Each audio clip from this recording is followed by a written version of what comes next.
Bendiciones, mis amados hermanos, en esta preciosa oportunidad que Dios nos permite seguir estudiando la palabra de Dios.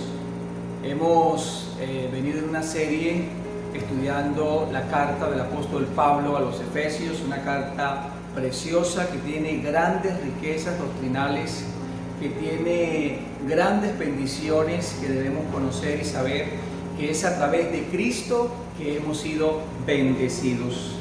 Muy bien, vamos a seguir entonces en esta enseñanza de la carta a los Efesios. Vamos a leer el capítulo 1 del verso 15 al verso 23.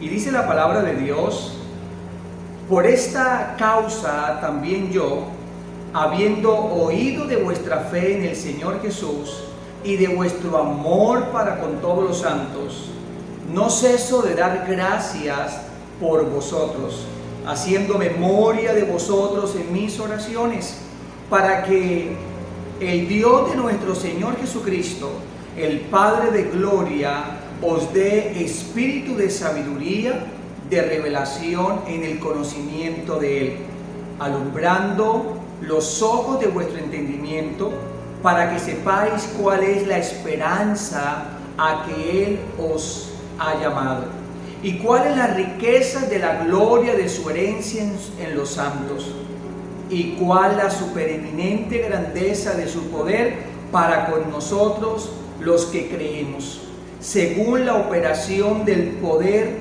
de su fuerza, la cual operó en Cristo, resucitándole de los muertos y sentándole a su diestra en los lugares celestiales, sobre todo principado y autoridad y poder y señorío, y sobre todo nombre que se nombra, no solo en este siglo, sino también en el venidero. Y sometió todas las cosas bajo sus pies, y lo dio por cabeza sobre todas las cosas a la iglesia, la cual es su cuerpo, la plenitud de aquel que todo lo llena en todo. Y todos los cristianos tenemos todas las bendiciones espirituales en los lugares celestiales en Cristo. Y el cristiano posee todas las riquezas espirituales en Cristo. Y esto es muy importante entenderlo, porque hay una gran diferencia entre el caminar de un cristiano que conoce todo lo que posee con un cristiano que no lo conoce. Esto es inmenso, es grandioso. Y así que cuando Pablo utiliza esta parte de acción de gracias, el propósito es el siguiente: Pablo va a interceder ante el Dios Padre, pidiendo que los receptores de la carta, y ahí nos vamos a incluir nosotros también, entonces entendamos lo maravilloso del plan divino, lo maravilloso de nuestro Dios. Pablo, después de explicar todas las inmensas riquezas que tiene el cristiano, le va a pedir a Dios Padre que le permita a los cristianos entender esas maravillosas riquezas que nosotros tenemos. Encontramos que desde el verso 13 al 14 se anuncia esas maravillosas riquezas, y que usted y yo podamos conocer las grandes y maravillosas los recursos espirituales que el Señor ha dado a disposición. Entonces Pablo dispone a pedir al Padre, relacionando entonces lo que habló anteriormente. Y debemos hacernos una pregunta en esta hora, y es: ¿cómo el apóstol Pablo sabe que los receptores de la carta son verdaderamente cristianos? Es importante saber esto, ¿no? Que cómo Pablo va a enviar una carta y cómo sabe que estas personas van a ser receptivos a recibir todo lo que él les quiere anunciar.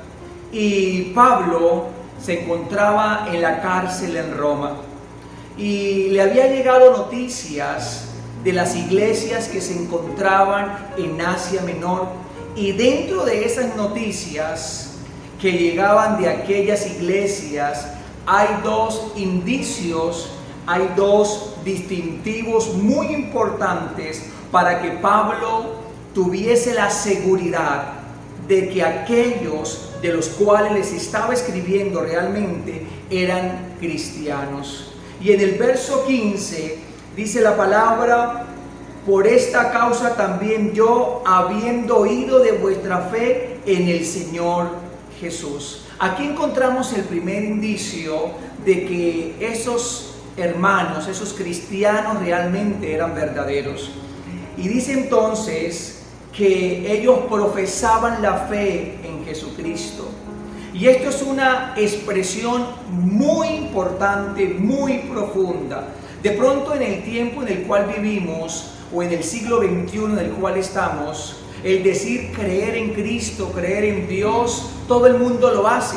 Pero en el tiempo, en el contexto, en el entorno donde estos hermanos estaban confesando que creían en Cristo, era supremamente importante. En ese tiempo, el decir creer y confesar a Jesucristo y decir que Él era el Señor, el Kyrios, estaba entonces estos hermanos colocándose en contra en ese momento de la confesión, en el cual muchas personas solamente confesaban Señor al emperador.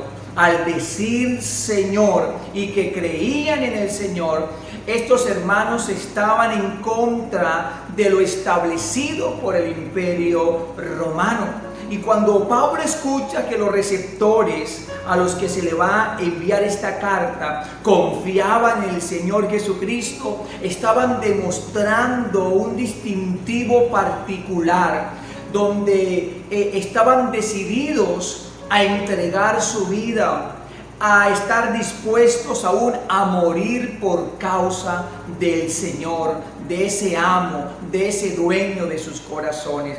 Entonces es muy importante que esta carta es enviada a verdaderos cristianos.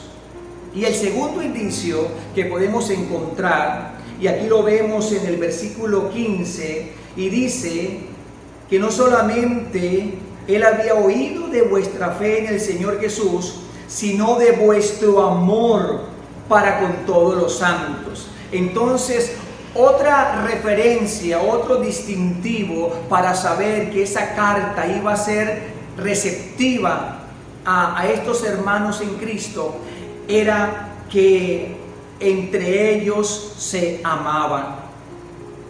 Y si hay algo que enfatiza el Nuevo Testamento, es el amor entre creyentes. Juan capítulo 13, verso 35 dice: y en esto conocerán todos que sois mis discípulos, si tuviereis amor los unos con los otros. Entonces encontramos que no solamente era creer en Cristo, sino también había otro distintivo, y era que entre ellos había una entrega, había un amor verdadero, donde ellos se valoraban, se cuidaban, donde había unidad entre ellos. Había un amor maravilloso, era el amor de Dios en sus corazones para poder disfrutarlo entre los hermanos. Y tristemente, cuando se habla del amor, hoy en día hay una distinción, lo cual la Biblia lo describe, y es que el amor no solamente es un sentimiento, sino una entrega hacia el otro, y tiene que ver más con el hacer que con el sentir. Entonces el amor es una muestra viva que realmente se estaba entregando los unos a los otros en favor de los demás. Entonces, cuando hablamos del amor, debemos hacer una segunda distinción: es que ese amor se caracteriza en que entre ellos primeramente se daban el uno al otro el amor. Y Gálatas 6:10 dice: así que según tengamos oportunidad, hagamos bien a todos, y mayormente a los de la familia de la fe. Quiere decir que primeramente ellos se amaban como hermanos en Cristo. Es maravilloso, mis amados hermanos. Y en el verso 16 encontramos entonces que Pablo no cesaba de dar gracias por vosotros, haciendo memoria de vosotros en mis oraciones.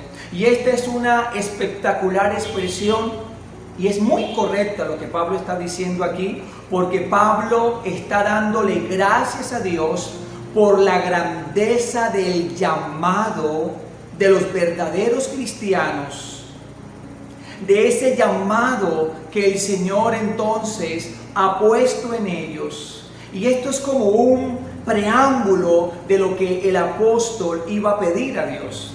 Pablo no iba a pedir riquezas materiales para los hermanos. Pablo no iba a pedir que los librara de las dificultades tampoco. Pablo no iba a pedir que ellos sean cabeza y no cola. El apóstol Pablo va a pedir al Padre que los cristianos tengan más entendimiento de quién es el gran Dios, de ese plan de redención. Esa es la intercesión que va a hacer el apóstol Pablo hacia Dios. Y me parece maravilloso porque cuando miramos este orden de ideas, cuando sabemos que los cristianos creían en Dios, confiaban en Dios, se amaban entre ellos, y Pablo daba gracias porque habían personas que tenían ese llamamiento maravilloso, entonces Pablo decide hacer esa petición al Padre por esos cristianos de Asia Menor, por esa iglesia de Éfeso, y también creo que para nosotros es la misma oración y que se debe dar como respuesta a lo que Pablo quiere que los cristianos hagan y desarrollen. Y el verso 17 dice: para que el Dios de nuestro Señor Jesucristo, el Padre de gloria, os dé espíritu de sabiduría, de revelación en el conocimiento de Él.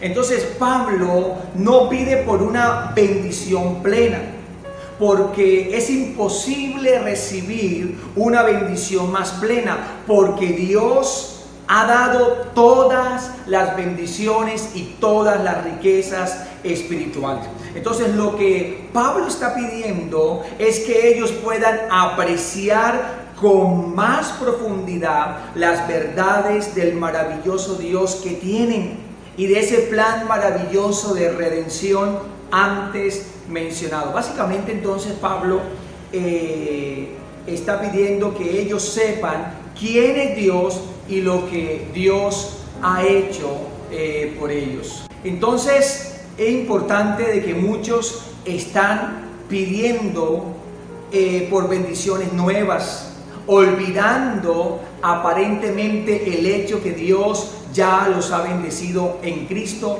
con todas las bendiciones espirituales. Esto es maravilloso. Entonces Pablo le pide a Dios que el Espíritu Santo actúe y le dé la capacidad para poder entender las cosas de Dios. Y es la acción del Espíritu Santo actuando en el hombre para que el hombre llegue a entender las verdades espirituales, ya que el hombre por sí mismo no tiene la capacidad, no tiene la facultad para entender las revelaciones divinas, las maravillosas riquezas que tiene. Entonces dice: alumbrando los ojos de vuestro entendimiento. Y la acción del Espíritu Santo en el creyente es dar luz, claridad, alumbrar. Y en el literal griego aparece alumbrando los ojos del corazón. Quiere decir que va más allá, va a la profundidad del ser. Y Pablo pide a Dios que le haga entender a los cristianos de una manera más íntima, de una manera más profunda en su ser, no solo un conocimiento intelectual de lo que Pablo ha dicho, sino una convicción en el ser de las riquezas de la gracia de Dios. Entonces, como personas no podemos interpretar y no tenemos la capacidad para conocer a Dios si el Espíritu de Dios no nos enseña. Primera de Corintios 2, 11, 12 dice: porque ¿quién de los hombres sabe las cosas del hombre, sino el espíritu del hombre que está en él. Así tampoco nadie conoció las cosas de Dios, sino el espíritu de Dios. Y nosotros no hemos recibido el espíritu del mundo, sino el espíritu que proviene de Dios, para que sepamos lo que Dios nos ha concedido. Mis amados, el apóstol Pablo va a nombrar 3 puntos específicos por las cuales él le pide al Padre que les revele y les dé entendimiento en torno al glorioso Dios. Y esas 3 cosas que Pablo menciona y que quiere pedirle a Dios son estas. Pablo pide a Dios que se le permita entender a los creyentes lo grande y lo maravilloso del plan divino. Número 2, Pablo pide a Dios que los cristianos entiendan la grandeza del poder que actúa en ellos, en ese desarrollo de ese plan divino. Y número 3, Pablo pide a Dios que los creyentes puedan entender al soberano Dios quien controla ese plan divino. Entonces, si estos a quien les envió esta carta entienden estas verdades, el caminar será muy diferente en su vida cristiana.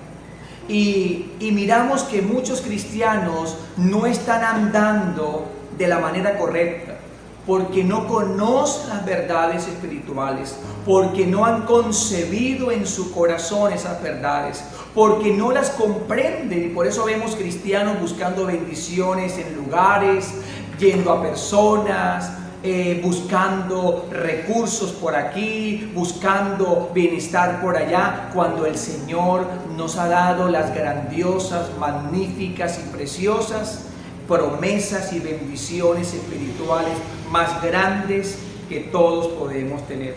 Entonces, encontramos en el verso 18 que dice: alumbrando los ojos de vuestro entendimiento, para que sepáis cuál es la esperanza a que Él os ha llamado. Esto es muy importante cuando se habla de el llamado, hermanos, porque el cristiano ha sido llamado por Dios, y cuando el Señor nos creó y nos formó, puso en nosotros un propósito, porque hay un llamamiento. Y ese llamamiento es que fuimos creados y fuimos formados no para hacer una rueda suelta, no para andar deambulando de un lugar para otro. Hemos sido creados para que seamos santos. Fuimos creados para tener comunión con Cristo, su Hijo. Y fuimos creados para reflejar el carácter de Jesucristo. Y dice la palabra en primera carta a los Corintios, capítulo 1, verso 9: y fiel es Dios, por el cual fuisteis llamados a la comunión con su Hijo Jesucristo, nuestro Señor. Fuimos creados para amistad con Cristo. Fuimos creados para tener una relación con el Señor Jesucristo. Por eso la palabra del Señor dice: y en esto consiste la vida eterna, que te conozcan a ti, el único Dios verdadero, y a Jesucristo, el que has enviado. Necesitamos entender que estoy en esta tierra para relacionarme con Cristo, tener comunión con Cristo. Y también hemos sido llamados para ser santos, y esta palabra santo es apartado de para, pero también se refiere a la palabra santo sin mancha. Quiere decir, debo estar libre de toda contaminación maligna. Estoy viviendo en esta tierra para marcar la diferencia. Esto es santidad, marcar la diferencia. Romanos 1:7 dice: a todos los que están en Roma, amados de Dios, llamados a ser santos. Pero también dice 1 de Pedro 1:15: sino como aquel que os llamó es santo, sed también vosotros santos en toda vuestra manera de vivir. Esto es marcar la diferencia.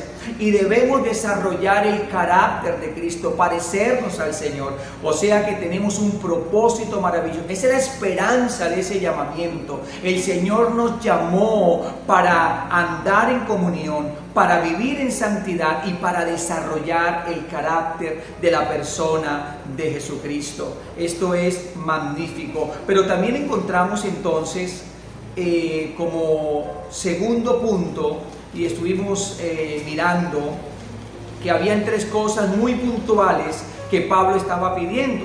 Entonces, lo primero es que debemos conocer el plan divino, ese plan maravilloso. No solamente soy salvo, sino debo entender que la salvación es una manera también de vivir, es una manera también de entender que el Señor no me rescató y no me liberó para seguir viviendo esclavo y para seguir viviendo en el pecado, sino para agradarle a Él. Debo conocer el plan divino, ese plan maravilloso que Dios tiene para nosotros. Pero Pablo también está pidiendo como número 2 que nosotros podamos entender la grandeza de su poder que actúa en nosotros, que actúa en los hermanos de Éfeso, en el desarrollo de ese plan divino. Quiere decir que nosotros habíamos estado muertos en nuestros delitos y pecados, y que el Señor con su poder nos levantó, y que Él estará obrando en nosotros,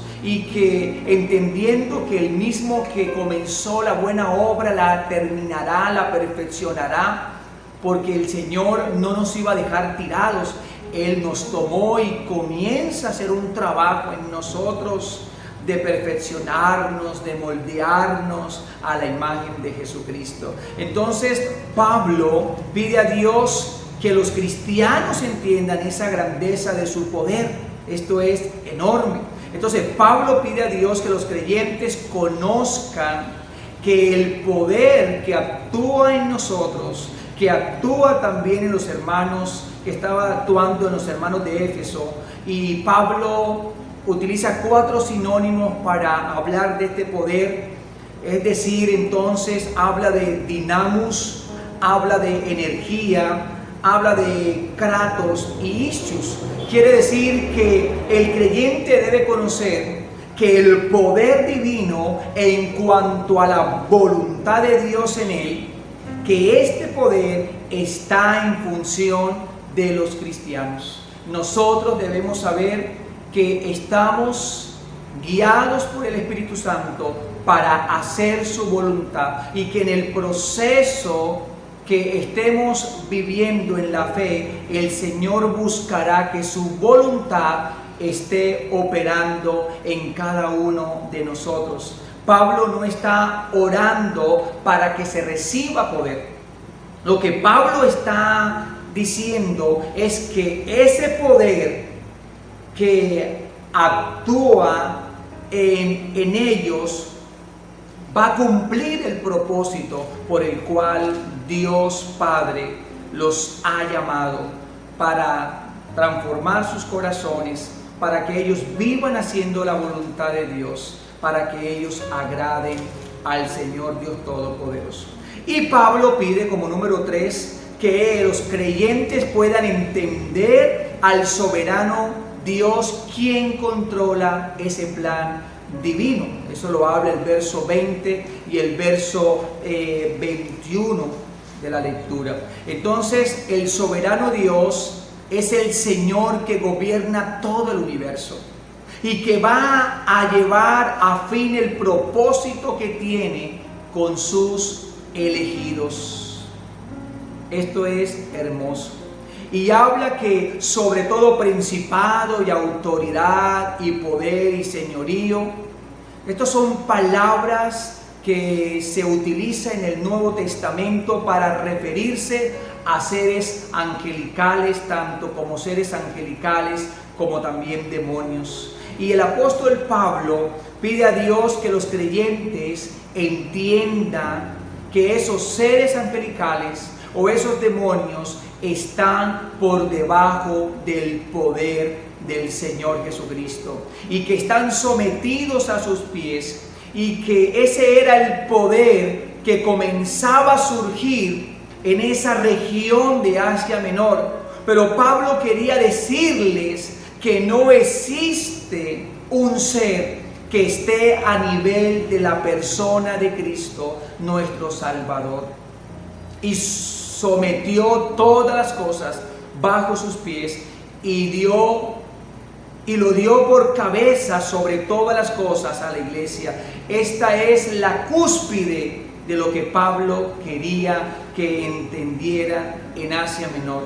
La intención de Pablo, que está expresando en estos versículos, fue tomado del Salmo 8, donde David hace una reflexión acerca de la posición del hombre, que quién es el hombre para que Dios lo visite, que quién es el hombre para que Dios lo corone.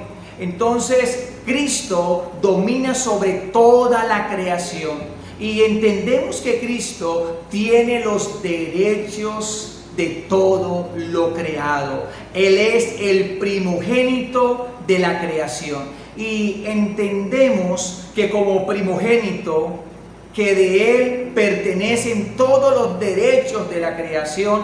Sabemos lo maravilloso que nosotros, incapacitados de mostrar ese estado de gloria sobre la creación, al estar unido a Cristo, casi estamos en ese estado de gloria, y la cual es su cuerpo, la plenitud de aquel que todo lo llena en todos. Los cristianos de Asia Menor estaban buscando cosas adicionales para tener más plenitud en sus vidas, para tener mayor poder y mayor sentido, pero ellos estaban desconociendo las grandes riquezas, llegando a tal punto que Pablo termina mostrándoles que ellos están ahora unidos a Cristo, cumpliendo el propósito divino de señorear la creación, a tal punto que el apóstol Pablo en el capítulo 2 de Efesios va a decir y está seguro de nuestra posición que recibiremos en la gloria. El Señor Jesucristo está comprometido con llevarnos a su gloria divina, que no se siente completo hasta que estemos en la gloria divina con Él, nuestra posición con Él. Y Cristo rehúsa de considerarse completo hasta reunir todos sus elementos. En las cartas paulinas encontramos la simbología de cabeza y cuerpo, y esto indica que sean inseparables. Entonces la simbología va a demostrar lo fuertemente unido que estamos en Cristo. Entonces estas convicciones nos van a permitir a nosotros caminar en una vida en pos del propósito divino, lo cual es el todo de la vida. Mis amados, bendiciones, que el Señor les guarde grandemente.